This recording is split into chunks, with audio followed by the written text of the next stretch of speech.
Welcome to Worlds of Tennis, presented by BNP Paribas.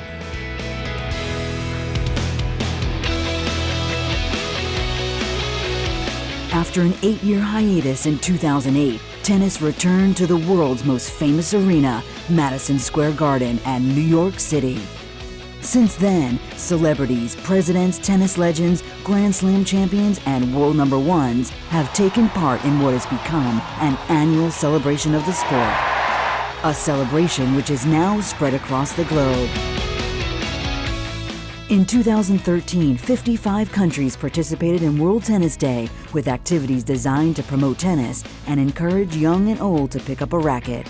This year, special events in Hong Kong, London, and New York provide the backdrop for over 75 countries to join in the celebration.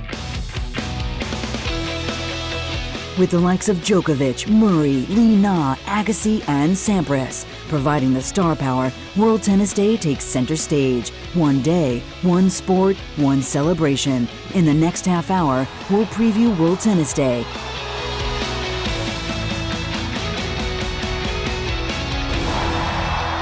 On Worlds of Tennis, presented by BNP Paribas.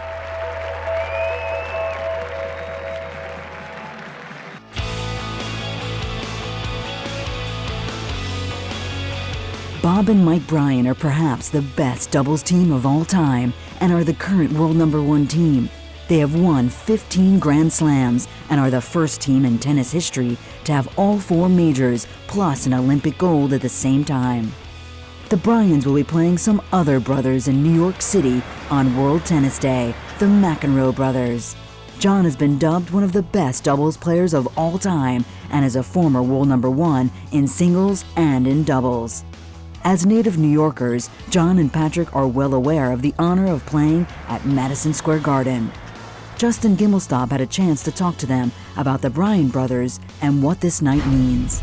Tennis is back at Madison Square Garden. I know you're very passionate about that. You've participated in World Tennis Day for a number of years. You played year-end championships in the Garden for a while. Why is that such an incredible venue for tennis, John? Well, I mean, I'm biased, obviously. I grew up in Queens, and as a kid, it was my goal and dream to go to the Garden to watch the Knicks or Rangers, much less play.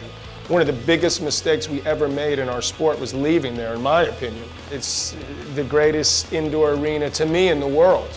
So the fact that I get a chance to play there, the ripe old age of, actually I'll be 55, 54 I was gonna say, but I'll be 55 by then and have an opportunity. I go there like, you know, I've been there thousands of times, I would say, probably for a variety of different things. So it's amazing that I could go there and play again. I mean, I didn't think I'd ever have the chance, so.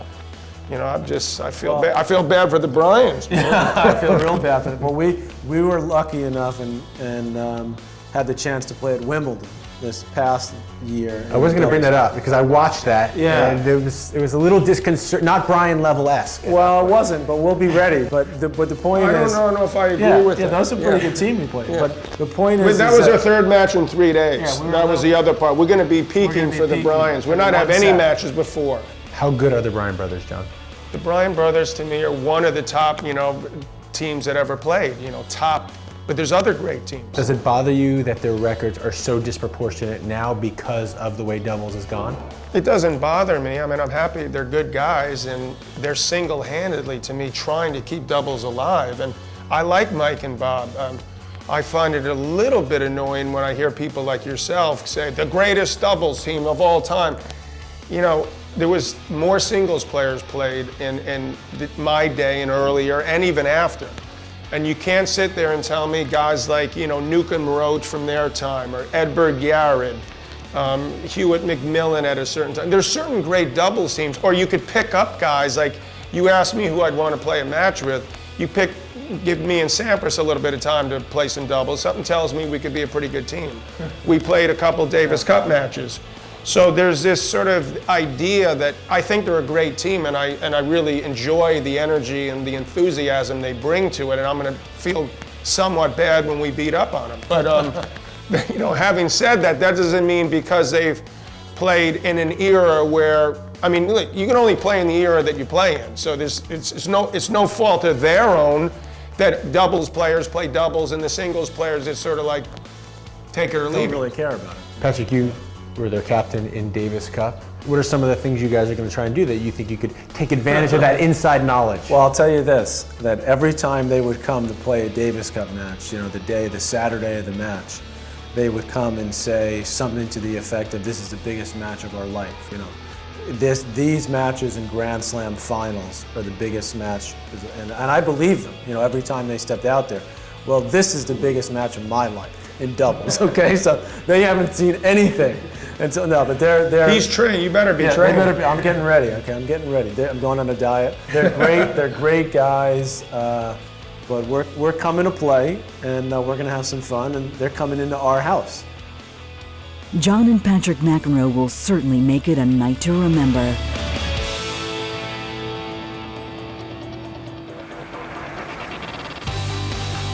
After the brothers will be Novak Djokovic versus Andy Murray, a rematch of this year's Wimbledon final that had Murray becoming the first British man since Fred Perry in 1936 to win the Wimbledon men's singles title. Novak Djokovic is a six-time Grand Slam champion and former world number one. Along with the Wimbledon title, Andy Murray has an Olympic gold and U.S. Open championship to his name. As a big sports fan, he is looking forward to playing Novak Djokovic at the world's most famous arena. You seem to really connect with the New York crowd. You're going to Madison Square Garden, first time playing there. It's a sports mecca, you're a sports guy, playing against Djokovic, one of your great rivals. What are you most looking forward to in that experience? I went to Madison Square Garden for the first time, and I've watched a lot of basketball on the TV, and I'm a big boxing fan as well, so there's obviously been a lot of big fights there. They were obviously basically doing a huge refurbishment of the arena, and it looks amazing. I've obviously seen some of the tennis there as well over the years, and it looked great fun, unbelievable atmosphere, and I'm excited to play there. The matchup against Djokovic, that's the one, when you're watching it, it feels like you're watching two very similar guys. Do you see it that way as well? Yeah, I think so. I mean, our games they're a bit different, but the way the rallies play out, the matches are played kind of the same way most of the time. A lot of baseline rallies, me using a little bit more variety, and Novak just constant pressure. And yeah, our matches over the last couple of years, I've had my most competitive matches with him. Almost every single one we've played has been brutal, tough match, tough physical match, a lot of long rallies. It's always very, very tough playing him. The Bryans versus the McEnroes, Novak Djokovic versus Andy Murray is sure to be another amazing night in New York City.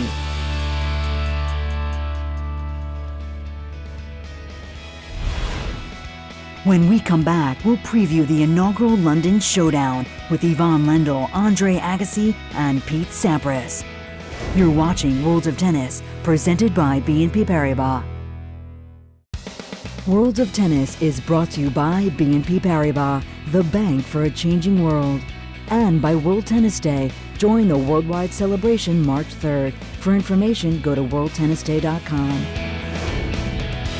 Welcome back to Worlds of Tennis, presented by BNP Paribas. Last year, the inaugural World Tennis Day was celebrated in 55 countries. World Tennis Day was created to promote the sport around the world and encourage everyone to pick up a racket and get out and play. World Tennis Day is a great opportunity for everyone to get out and celebrate the sport we all love.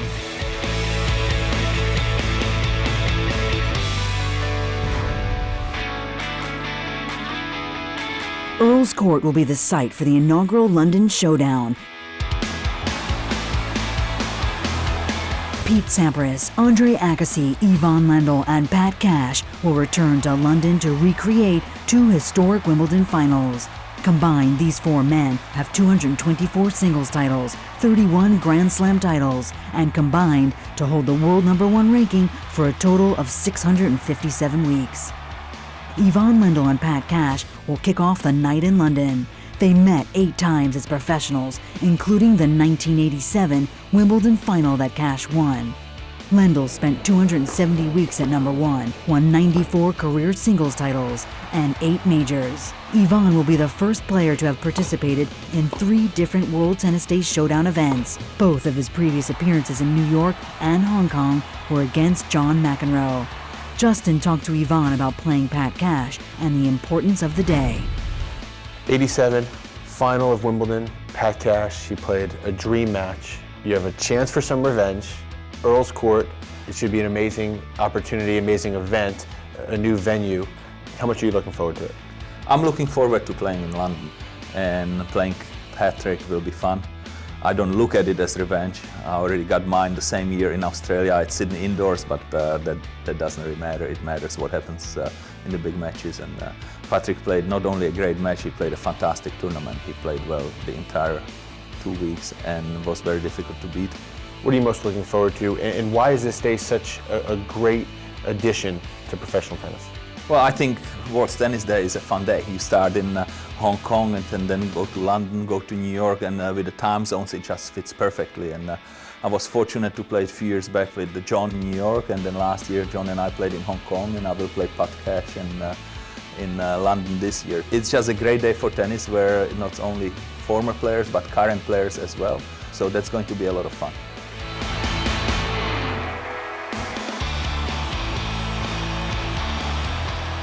Andre Agassi holds 8 majors in his career, Pete Sampras an astounding 14. They played each other 34 times during their professional careers.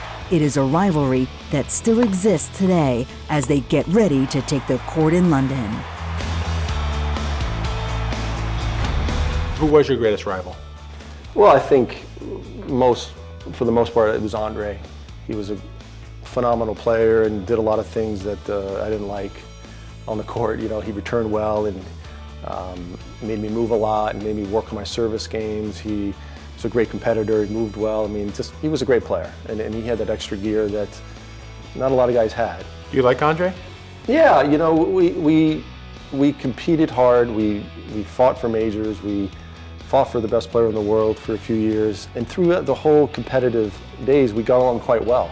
Respectful through the media, there wasn't any bad blood, and you know, we've had a few awkward situations since we retired. You and Andre are so different in every possible way, on and off court. Is it too much to ask for you guys to also be friendly as well? Yeah, I think it is. I think we look at things a little differently and we play differently. Our personalities were different. I think Andre looked at me as a little too single-minded, you know, a little bit too focused on me and my career.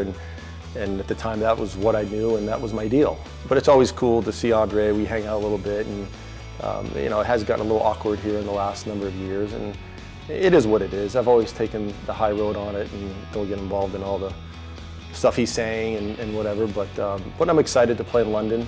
It's nice to really go back there and have some fun, and looking forward to the match. What emotions get brought up again when you just contemplate squaring off against Sampras? I think part of you kind of gets excited for a second, and then you see him and he does something and you go, oh, that's what I hated about playing him. I'm reminded of those emotions. Which was what? How much is out of your control? You know, it's like, you know, he just tosses the ball and then boom, it happens. And then he plays lousy for 15 minutes and plays great for 2 minutes and the set's over with. You know, that kind of stuff. It's like, you go, so a lot of emotions, but also nostalgia too. I mean, I think it's at a time where we take it in, so it's no longer that breaking it down, but you get even the taste of all of it. But I think none more so than having an appreciation for what we've meant in each other's life. He's taken away a lot of titles from me. He's caused me a lot of sleepless nights. But the truth is, I'm grateful for him, and I'm better off now for having him in my career. So that sense of context really gives us a chance to enjoy it in a different kind of way. Agassi, Sampras, Lendl, and Cash will make for a great night in London. When we come back, we'll preview the Hong Kong Showdown featuring Australian Open champion Li Na. We'll be right back.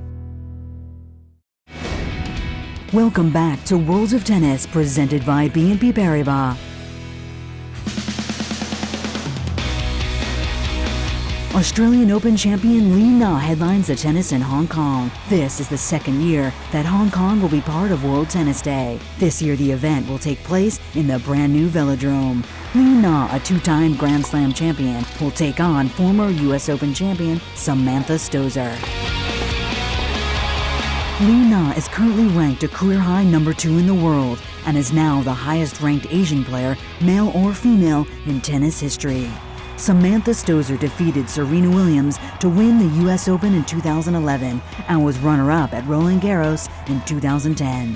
Stosur held a career-high number 4 ranking in singles and is a former world number 1 in doubles, including 24 titles, 2 majors, and 2 Grand Slam mixed doubles titles.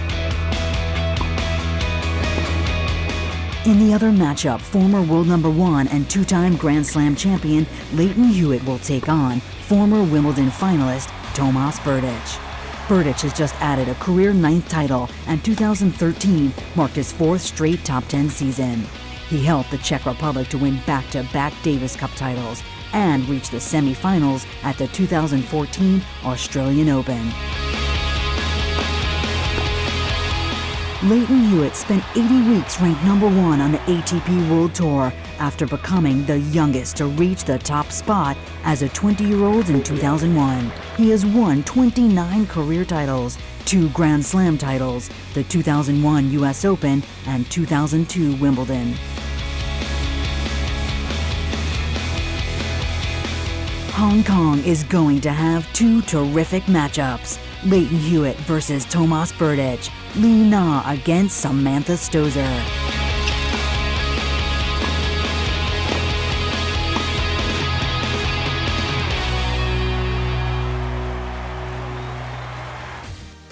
Time now for this week's Getty Images on Tour. In 2011, Li Na became the first Asian player to win a Grand Slam singles title when she won the French Open, one of the many firsts for Chinese tennis. This past January, Li found her form in Melbourne, winning the Australian Open and her second major. Currently ranked a career-high number 2 in the world, Li Na is a fan favorite wherever she goes. She has helped to change the game globally and is one of the most appealing athletes in the world. Thanks, Getty Images.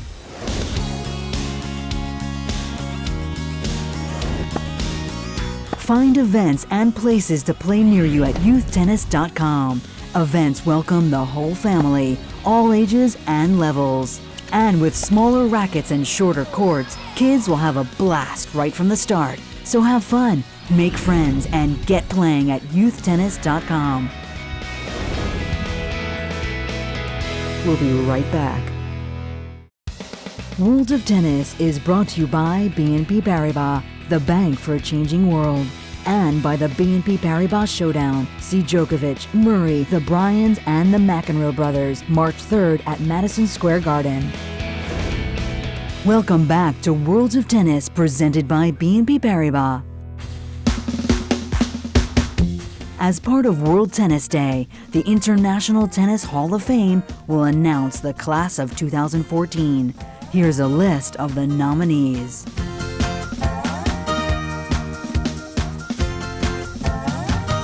Good luck to all. Time for Justin's Final Take, brought to you by Tennis Express.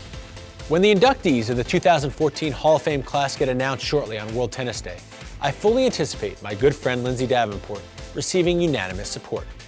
Lindsay is one of the great female tennis talents the sport has ever seen. Though her unassuming nature didn't generate too much attention, her record speaks loudly.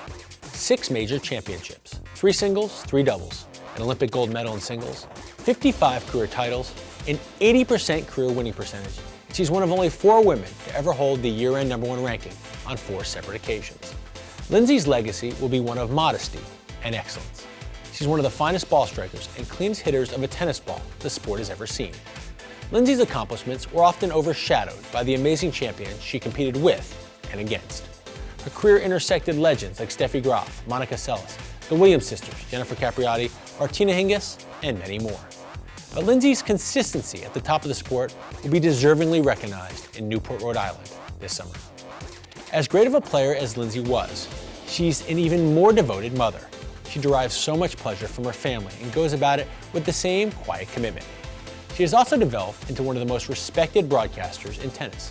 I suspect during her acceptance speech this summer, Lindsay will thank numerous people for their help and minimize her accomplishments. But there's no disputing Lindsay Davenport had a remarkable career, and her Hall of Fame induction is a fitting way to honor her. Thanks, Tennis Express. And make sure to join in the World Tennis Day celebration on March 3rd. Thanks for watching World of Tennis, presented by BNP Paribas.